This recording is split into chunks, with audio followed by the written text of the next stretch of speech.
pada 10 November 2025 berkaitan dengan bagaimana kemasukan Rohingya ini boleh berlaku. Sekarang ini isu melibatkan Rohingya ini sedang masuk ke dalam negara kita. Mereka terus menceroboh negara kita.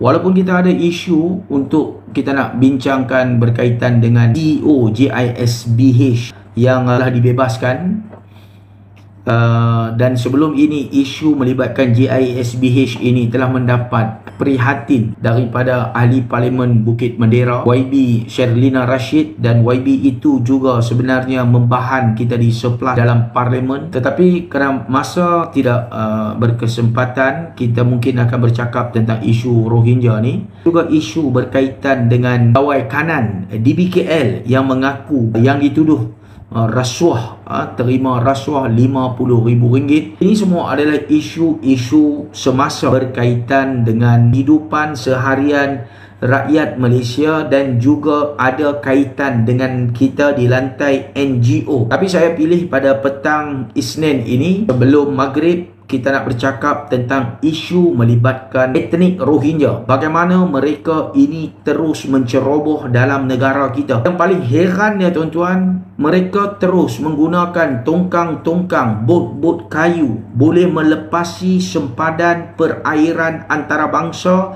dan boleh masuk ke dalam kawasan sempadan negara kita Malaysia. Kalau nak diikutkan, hampa tahu tak berapa batu nautika daripada Cox's Bazar Bangladesh ataupun daripada Myanmar yang mereka ada di sana tuan-tuan? Sejauh lebih kurang 1,200 kilometer tuan-tuan.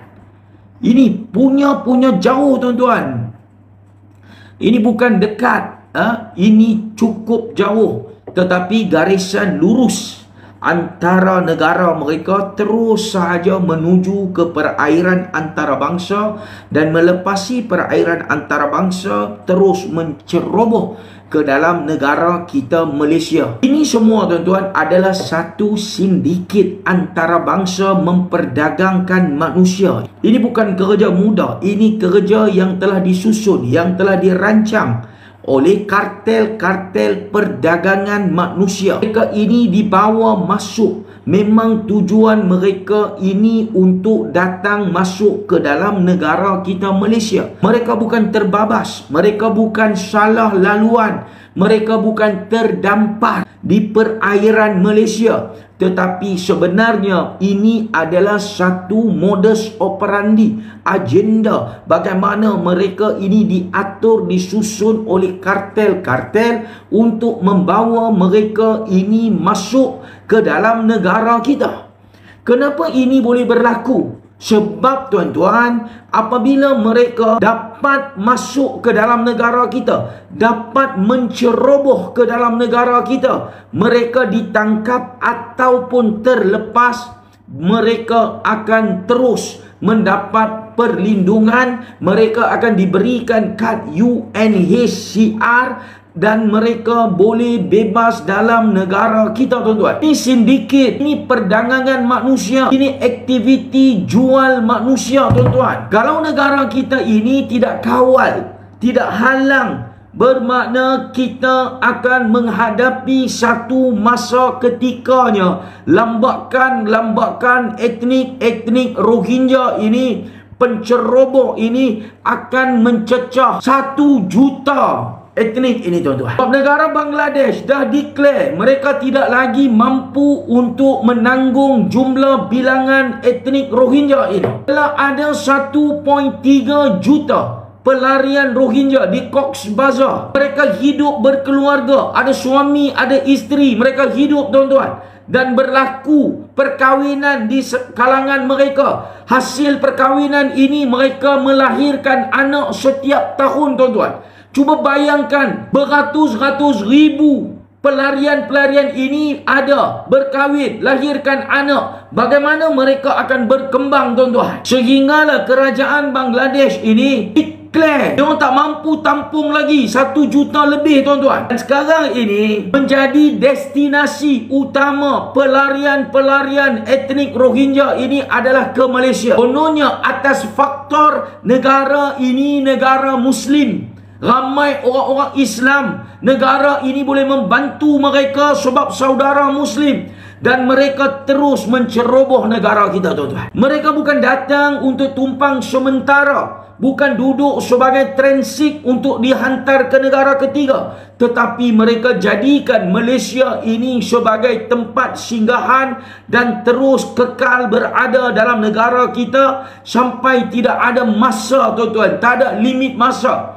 Mereka boleh duduk sampai bila-bila. Bukan setakat duduk, mereka boleh bekerja, boleh berniaga, boleh beranak pinak, boleh berkahwin, boleh hidup berkeluarga dalam negara kita ini, tuan-tuan. Ini sebenarnya yang berlaku dalam negara kita. Kalau kerajaan tidak lihat isu ini sebagai isu ancaman melibatkan pelarian dalam negara kita, apa akan berlaku? Apa solusinya, tuan-tuan? Apa jalan penyelesaian yang perlu diambil oleh kerajaan untuk nak mengurangkan pelarian-pelarian etnik Rohingya yang terus menceroboh perairan negara kita? Ini sebenarnya perlu dilihat sebagai satu ancaman kepada rakyat Malaysia. Pihak berkuasa kena lihat, tuan-tuan. Dan saya nak sentuhkan di sini AKPS, Agensi Perlindungan Kawalan Sempadan. AKPS ini tidak menjaga laluan-laluan tikus. AKPS ini tidak menjaga laluan-laluan sempadan lorong-lorong tikus.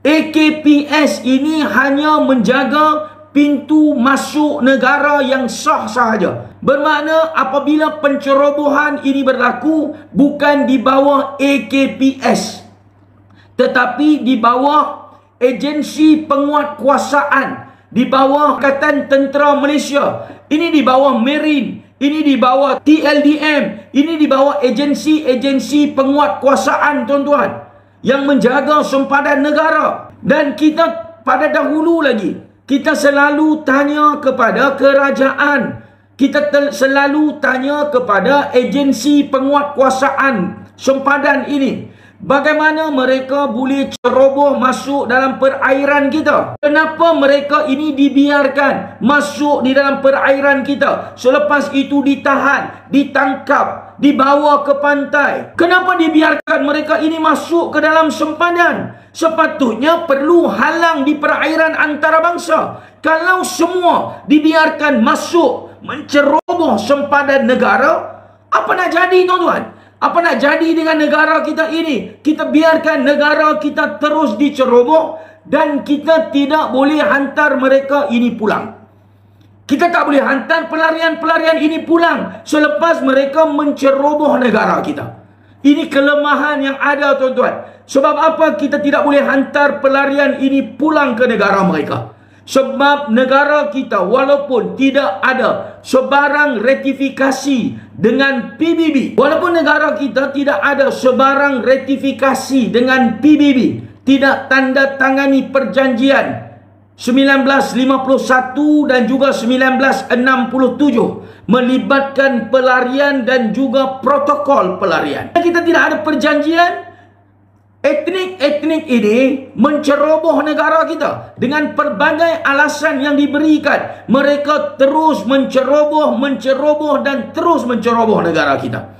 Apabila mereka menceroboh negara kita, kita sebagai sebuah negara yang berdaulat, walaupun tidak ada perjanjian dengan PBB, tetapi kita terikat dengan undang-undang adat antarabangsa. Kita tidak boleh hantar semula pelarian ini pulang ke negara asal mereka, melainkan negara kita boleh menjamin keselamatan mereka ini.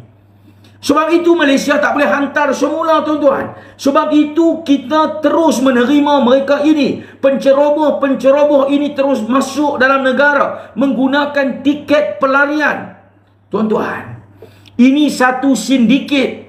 Kita baru didedahkan oleh pihak berkuasa bahawa mereka ini masuk dengan membayar duit, tuan-tuan, RM13,000 seorang yang mereka bayar untuk datang ke Malaysia. Siapa yang uruskan duit ini tuan-tuan? Siapa yang uruskan kapal? Siapa yang uruskan tekong kapal? Siapa yang ambil duit RM13,000 satu kepala ini tuan-tuan? Semua ini adalah melibatkan sindiket antarabangsa memperdagangkan manusia ini tuan-tuan.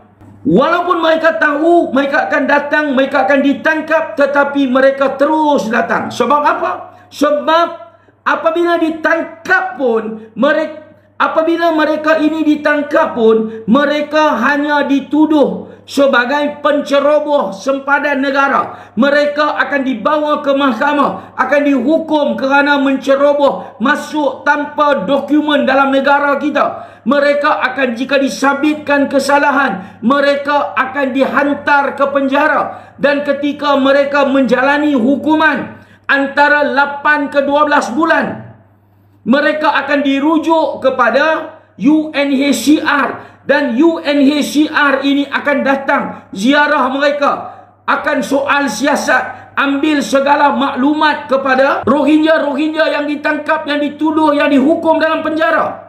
Dalam proses mereka ditangkap, dalam proses mereka berada sebagai banduan tahanan dalam penjara, UNHCR ini akan buat siasatan. Dan apabila UNHCR mengesahkan bahawa mereka adalah pelarian, etnik pelarian, UNHCR ini akan keluarkan kad pelarian kepada mereka. Setelah tamat, habisnya hukuman, etnik pelarian ini akan dihantar ke depo tahanan immigration. Dan UNHCR akan serahkan kad dalam tahanan depo immigration dan mengesahkan mereka ini selaku pelarian, mengesahkan mereka ini sebagai pelarian. Apabila mereka telah disahkan sebagai pelarian, Jabatan Immigration Malaysia tak boleh lagi tahan mereka ini. Kena bebaskan Rohingya ini, kena bebaskan tahanan-tahanan ini. Apabila tahanan ini dibebaskan, bermakna bermulalah kehidupan mereka tuan-tuan. Kehidupan yang baru. Mereka akan bebas dalam negara kita. Boleh pergi ke mana sahaja. Dalam semenanjung ini tidak ada siapa pun boleh halang mereka berdasarkan undang-undang negara kita, selagi mana mereka tidak melakukan jenayah. Ini yang berlaku tuan-tuan. Sebab itu mereka ceroboh negara kita. Mereka tahu tuan-tuan, dia orang tidak boleh dihantar balik. Dia orang hanya ditahan sementara. Sebab itu dia orang sanggup bayar RM13,000 satu kepala tuan-tuan. Kalau kita rakyat Malaysia boleh faham, kita tak akan tanya pasal apa dia orang menceroboh. Dan sebab apa kita bagi tahu ini ada sindiket. Apabila ditahan Rohingya ini dalam perairan negara kita, bermakna kita tidak ada jalan melainkan menerima mereka. Kita tidak ada jalan untuk nak hantar mereka pulang. Sebab apa tahan dalam perairan negara? Sebab apa tak tahan di luar perairan negara untuk tidak membenarkan mereka masuk? Kalau mereka perlukan bantuan kemanusiaan, bekalkan makanan kepada mereka. Berikan makanan kepada mereka untuk mereka boleh berlayar ke destinasi yang lain. Kenapa perlu terima dia orang ini? Kenapa kita boleh terima penceroboh perairan negara kita? Ini sebenarnya persoalan tuan-tuan. Kita bukan menzalimi dia orang. Dia orang perlukan makanan. Dia orang sebagai manusia, dia orang perlukan makanan. Kalau dia orang nak pergi ceroboh mana-mana negara yang ada perjanjian ratifikasi dengan PBB, kenapa dia orang datang ke dalam negara kita Malaysia yang tidak ada perjanjian ratifikasi dengan PBB? Sebab dia orang tahu dalam negara kita ini ada UNHCR. UNHCR ini membekalkan kad-kad pelarian. UNHCR ini menggunakan pelarian-pelarian ini sebagai salah satu bentuk untuk mereka dapat dana daripada PBB. Inilah modal UNHCR. UNHCR menjual data pelarian kepada PBB untuk mendapatkan peruntukan. Makin ramai pelarian masuk dalam negara kita, makin banyak peruntukan yang boleh diklaim oleh UNHCR. Ini tuan-tuan yang sedang berlaku dalam negara kita. UNHCR menggunakan negara kita untuk membiak pelarian-pelarian yang ada dalam negara kita tuan-tuan. Dan rakyat Malaysia terpaksa tanggung bebanan-bebanan penceroboh ini dalam negara kita. Langkawi. Pencerobohan ini berlaku di mana? Pencerobohan ini berlaku di perairan Langkawi. Sebab apa dia akan berlaku pencerobohan ini di perairan Langkawi dan juga di Pulau Pinang? Sebab hampa buka balik peta, hampa tengok balik bahagian laut antara kedudukan Pulau Pinang dan Langkawi ini dengan Bangladesh, dengan Myanmar. Hampa tengok balik laluan dia. Laluan adalah terus sahaja 1200 km terus sahaja tuan-tuan. Daripada Langkawi ke Cox's Bazar, Bangladesh. Daripada Myanmar, Rohingya ke Langkawi. Terus saja tuan-tuan. Ini laluan straight saja. Sebab itu dia orang akan menceroboh masuk melalui Langkawi dan Pulau Pinang. Kalau dia orang lajak pergi atas di hujung kepala pulau tu, dia orang akan sampai ke Aceh. Tetapi kenapa dia tak jadikan Aceh sebagai salah satu destinasi dia? Sebab dia tahu sampai di Aceh dia akan ditahan dan dia akan diletakkan di dalam kem tahanan. Tak boleh bebas, kena duduk dalam kem juga tuan-tuan. Sebab itu dia orang tak akan pilih Aceh sebagai destinasi untuk dia orang ceroboh. Dia orang akan pilih Malaysia. Sebab apa? Apabila ceroboh masuk perairan Malaysia, dia orang akan ditangkap, dituduh. Selepas itu dia orang akan diberi kad dan dia orang akan bebas berada dalam negara kita ini. Apa dok kata apa? Di Langkawi kan? Nah, di Langkawi ramai. Di mana di Langkawi ramai? Bukit Malut kan? Bukit Malut. Bukit Malut tu menjadi keturunan dia orang. Dia orang boleh masuk. Apabila dia orang terlepas masuk, kalau tidak ditangkap, dia orang akan diserap dalam perkampungan Rohingya di sana dan secara automatically dia orang akan jadi rakyat Malaysia tuan-tuan. Cuma tak ada dokumen saja. Dia orang boleh hidup bebas tuan-tuan. Ini yang sedang berlaku. Apa dia orang pilih Langkawi? Hangpa kena tahu. Sebab apa tak pilih? Sebab apa dia orang tak masuk belah Selangor? Belah Selangor negara Konoha. Konoha kan, Selangor, belah Johor, belah Kuala Selangor ni semua Konoha. Sebab laluan dia orang ni belah sana. Belah sini, belah utara Rohingya. Sebab itu kita kena tahu struktur, kita kena tahu peta muka bumi. Baru kita boleh faham kenapa Rohingya ni, Myanmar ni, Burma ni, dia orang akan ceroboh kalau menggunakan laluan pantai. Dia orang akan guna sebelah Langkawi dan Pulau Pinang. Sebab tu jangan pelik bagi tahu kenapa selalu ceroboh di Langkawi. Struktur muka bumi ni. Baik tuan-tuan. Kenyataan yang saya nak baca semalam 9 hari bulan. Seorang wanita Rohingya lemas selepas bot membawa kira-kira 90 pendatang asing tanpa izin pecah dan karam di perairan berhampiran sempadan Malaysia Thailand.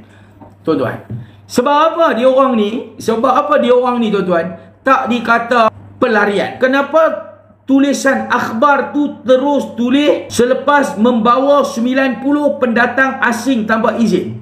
Apabila bot pecah, bot karam, wartawan tak tulis pun pelarian. Wartawan tulis mereka ini sebagai parti, sebagai penceroboh. Parti itu adalah pendatang asing tanpa izin. Sebab apa diklasifikasikan sebagai parti? Sebab dia masuk dalam negara kita melalui pintu sempadan yang tak sah. Apabila melalui pintu sempadan yang tak sah, dia tidak ada sebarang dokumen pengesahan daripada pihak berkuasa Malaysia untuk memberikan visa dia boleh masuk dalam negara. Sebab itu kita terus kerajaan klasifikasikan sebagai parti. Hang tak kira lah hang Rohingya ke, hang apa ke, siapa pun tak kira. Masuk tidak melalui pintu sempadan yang sah, mereka ini akan dianggap sebagai pendatang haram ataupun pendatang asing tanpa izin. Ini clear tuan-tuan. Negara kita tak boleh klasifikasikan mereka ini sebagai pelarian juga. Sebab negara kita adalah negara yang tidak mengiktiraf pelarian dan tidak menerima pelarian. Negara kita bukan negara yang ada ratifikasi, yang menerima kehadiran pelarian. Sebab itu kita bagi tahu bahawa mereka ini semua adalah penceroboh, perairan negara, penceroboh sempadan negara. Kumpulan parti berkenaan dipercayai dari Myanmar, Bangladesh dan Rohingya. Dalam insiden itu, 5 lelaki dan 2 wanita etnik sama bersama 2 lelaki warga Bangladesh bagaimanapun selamat dan kemudian ditahan. Ini keturunan yang sama, tuan-tuan. Ini keturunan bangsa yang sama. Rohingya dan Bangladesh 2 kali 5, 5 kali 2 bekerja sama bawa dia orang ini masuk ceroboh negara kita. Ini sama saja, tuan-tuan. Ini penceroboh ini akan terus membawa etnik Rohingya ini masuk dalam negara kita. Ditangkap ataupun terlepas, dua-dua ini akan mendatangkan keuntungan kepada mereka ini, sebab mereka akan terus kekal dalam negara kita. Kalau tidak ditangkap, mereka akan hidup sebagai pendatang asing tanpa izin yang tidak mempunyai sebarang dokumen diri dalam negara kita. Kalau mereka ini ditangkap, mereka akan dipenjara, dan selepas ke penjara, mereka akan diserahkan kad pelarian kalau mereka ini pelarian. Kalau Bangladesh ini, kalau dia ada pasport, dia akan dihantar ke negara dia dan akan di blacklist. Ini sahaja, tuan-tuan. Kita tak boleh hantar balik. Rakyat Malaysia kena faham, kerajaan tak boleh hantar dia orang balik. Nak hantar balik ke mana? Tak boleh hantar balik, tuan-tuan. Suka ataupun tak suka, kita kena halang dia orang jangan bagi masuk dalam negara. Ini pihak berkuasa kena tegas, jangan bagi masuk. Kawalan pintu sempadan kena diperketatkan. Kita ada radar duk masuk dia orang ini. Radar luar negara, ada radar jaga pesisiran pantai. Kita boleh kesan kemasukan objek asing menuju ke arah sempadan negara kita. Kita boleh kesan. Tetapi kenapa mereka ini terus dibiarkan masuk ke dalam negara kita, tuan-tuan? Ketua Polis Daerah Langkawi, Assistant Commissioner ACP Khairul Azhar Nuruddin berkata, bot berkenaan dipercayai membawa kira-kira 90 parti sebelum pecah ketika di perairan berhampiran Pulau Pelancongan ini. Kenapa bot dia orang ini dekat-dekat nak datang baru nak pecah, tuan-tuan? Adakah dia orang ambil bot yang memang ada expired date? Dia orang tahu dekat nak sampai bot tu akan pecah. Dia orang ingat apa ini? Bangang ke? Ini alasan-alasan bangang yang rakyat Malaysia tak boleh terima. Ini alasan yang bodoh yang rakyat Malaysia tak boleh terima. Bot pecah. Dekat nak sampai perairan kita, bot boleh pecah. Apa ni semua ini? Ini sandiwara, drama, sarigama apa ni, tuan-tuan? Rakyat bukan bodoh, tuan-tuan. Dekat nak sampai bot pecah. Bila bot pecah, hampa pergi selamat mereka. Hampa pergi selamat, hampa bawa masuk dia orang dalam negara. Bila hampa bawa masuk dalam negara, dia orang tak boleh dihantar pulang. Selepas itu, siapa yang perlu tanggung? Buat apa hampa jaga sempadan? Buat apa hampa ada alat kelengkapan? Hampa ada logistik jaga sempadan kalau sentiasa bagi alasan-alasan bodoh yang rakyat tak boleh terima, tuan-tuan. Rakyat tak boleh terima. Bot pecah, nak sampai dekat sempadan, pergi buat selamat, bawa dia orang masuk. Lepas bawa masuk nak buat apa, tuan-tuan? Kena jaga dia orang ni, kena bela dia orang ni, kena bagi makan pada dia orang ni. Dan dia orang ni tak boleh dihantar pulang. Buat apa pihak berkuasa kita, tuan-tuan? Sebenarnya pihak berkuasa yang jaga sempadan ini perlu disiasat, tuan-tuan. Saya nak bagi tahu, tuan-tuan, dia orang ini perlu disiasat. Kalau tidak, tuan-tuan, dia orang ini boleh sabotaj negara kita. Ini semua pengkhianat, tuan-tuan. Mana boleh bagi alasan dia orang masuk ceroboh negara kita? Hampa ada kelengkapan, hampa ada marine, hampa tak tahu apa bagi alasan.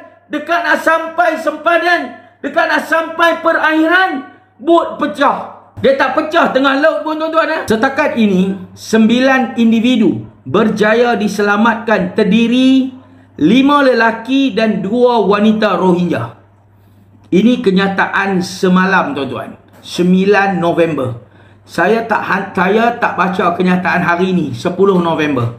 Hari ni, sekarang ni saya start baca 9. Akan start live dan kita akan baca kenyataan 10 hari bulan. Ini saya bagi tahu dulu tuan-tuan.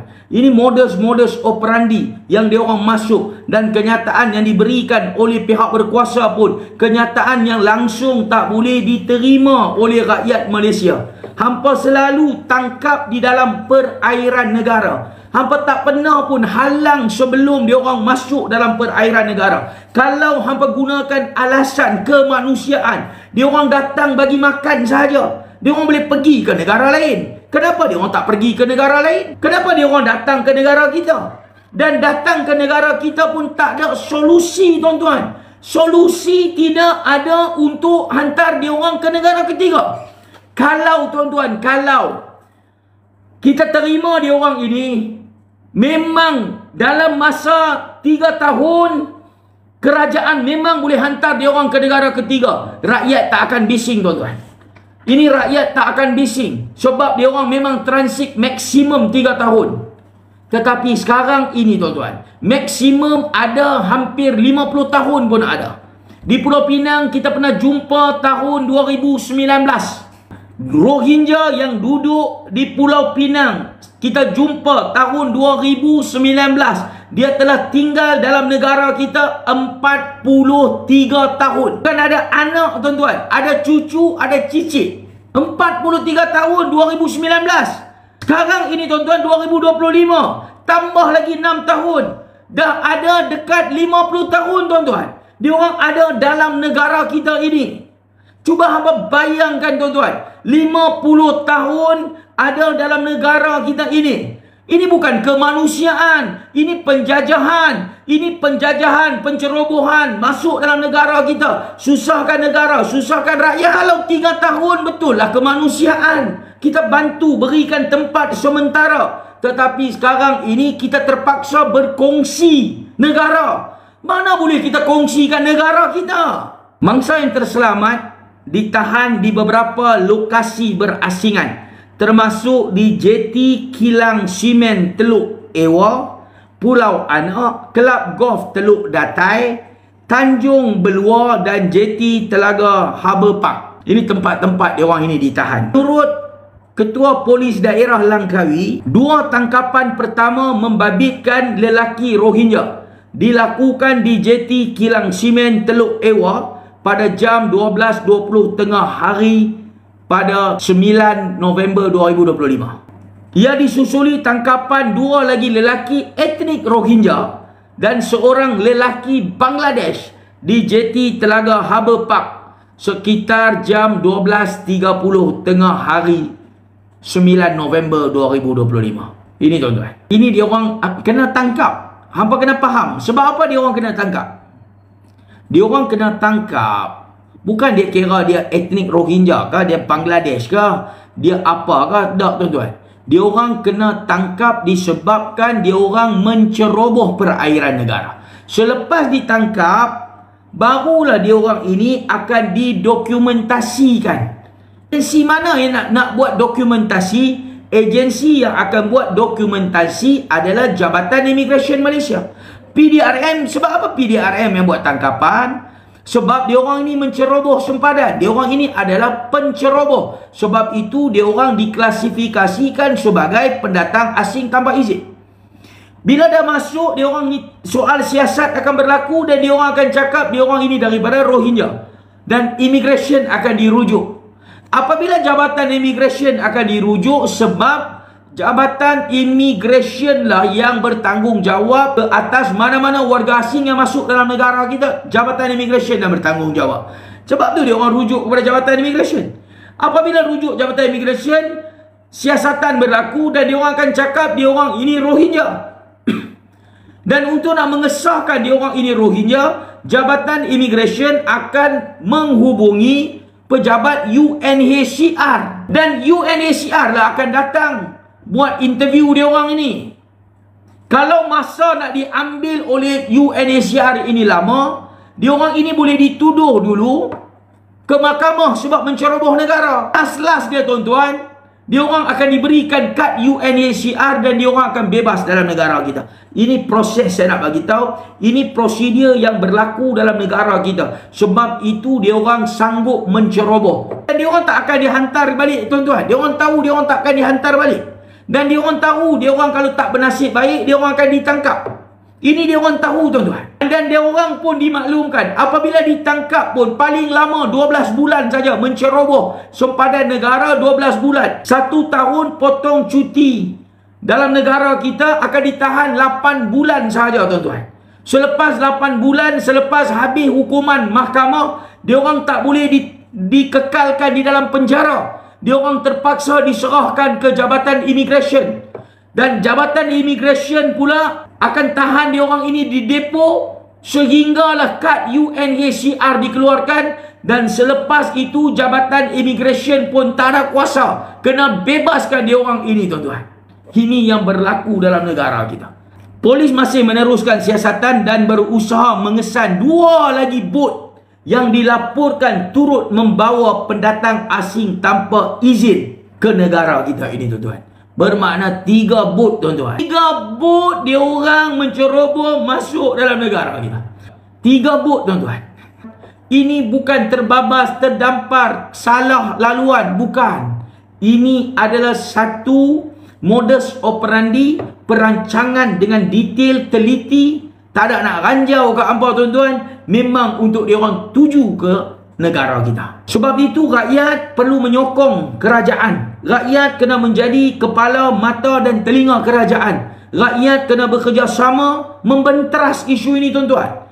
Cukup-cukup kena benteras, tuan-tuan. Benteras diorang ini berniaga di dalam negara kita. Sebab apa? Diorang suka datang ke dalam negara kita. Diorang mendapat maklumat, bekerja senang, dapat gaji senang, boleh buka perniagaan sendiri, boleh naik kenderaan, boleh bebas ada perniagaan. Ini maklumat-maklumat yang diorang dapat. Dan diorang ini senang boleh tinggal dalam perkampungan rakyat Malaysia. Boleh hidup di rumah-rumah pangsa, dalam kampung, rumah taman. Rakyat Malaysia cukup baik, tuan-tuan. Rakyat Malaysia tak kacau langsung diorang ini. Maklumat-maklumat ini yang disampaikan kepada etnik Rohingya yang ada di Cox's Bazar ini, tuan-tuan. Sebab itu diorang sanggup datang. Diorang pelarian duduk di Cox's Bazar. Kata diorang susah. Macam mana diorang boleh sediakan 13,000 seorang, tuan-tuan? Rakyat Malaysia B40 pun tak ada 13,000 ringgit, tuan-tuan. Mana diorang ini boleh bawa duit?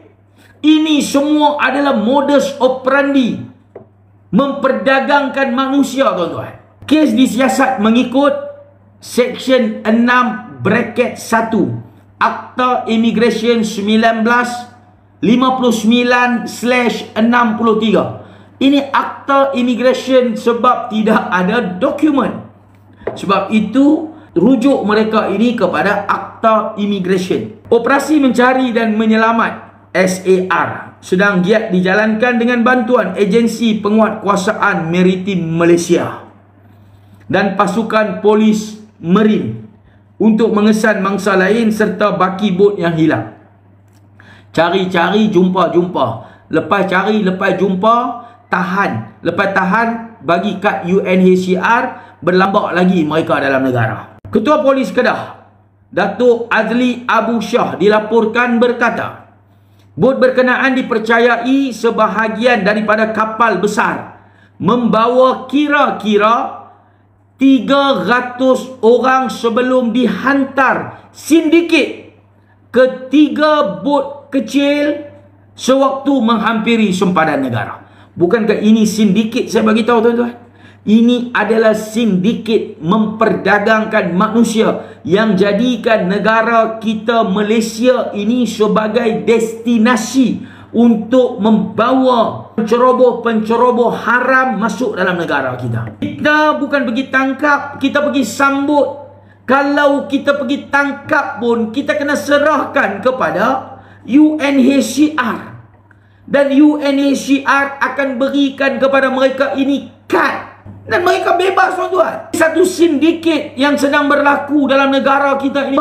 Bayangkan apa nak jadi dengan negara kita Malaysia ini, tuan-tuan. Bawa mai dengan kapal besar 300 orang. Seorang 13,000. Jadi 3.9 juta tuan-tuan. Satu shipment destinasi daripada negara diorang sampai ke perairan negara kita. Jauh dia 1,200 km. Kos dia 3.9 juta tuan-tuan. Ini sindiket memperdagangkan manusia. Ini satu perniagaan yang menguntungkan. Menguntungkan 3.9 juta tuan-tuan. Bawa mai dengan kapal nak pecah, tukar dia orang ni dalam bot-bot kecil, pecah kapal, tolak masuk dalam negara kita, selesai. Ini bukan saya bagi tahu. Ini sindiket yang dibagi tahu oleh Ketua Polis Kedah. Ini Datuk Azli Abu Shah bagi tahu. Ini sindiket tuan-tuan.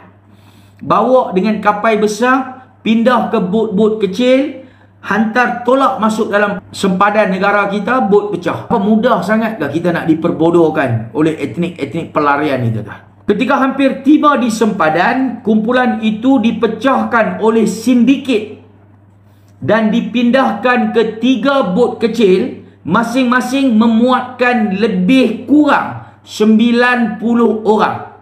Bot membawa 90 orang itu dipercayai karam, manakala 2 lagi masih belum dikesan. Azli dipetik berkata, setiap individu membayar kira-kira RM13,000 kepada sindiket bagi perjalanan ke Malaysia menaiki kapal membawa 300 orang itu sejak sebulan yang lalu. Yang saya bagi tahu, ini adalah sindiket pindahkan etnik Rohingya masuk ke dalam negara kita dengan modal RM13,000. RM13,000 ini mereka boleh kekal berada dalam negara kita sampai mampus tuan-tuan.